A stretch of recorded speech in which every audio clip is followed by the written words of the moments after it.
Keyframing. Keyframing is a powerful tool in video editing that allows you to create smooth transitions and dynamic animations.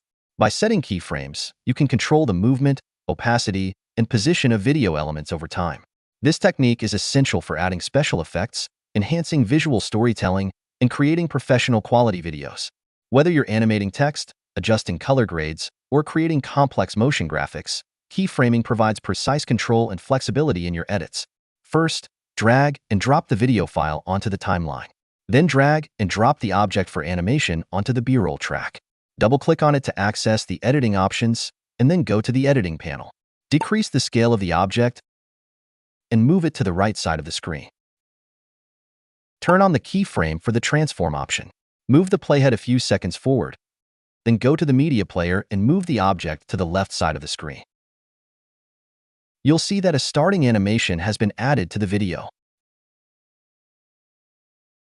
Move the playhead a few seconds further, click on the video track to select it, and go to the editing panel.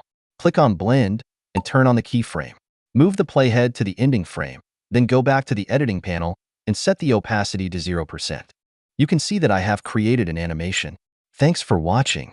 Don't forget to like, comment, and subscribe for more awesome content. See you in the next video.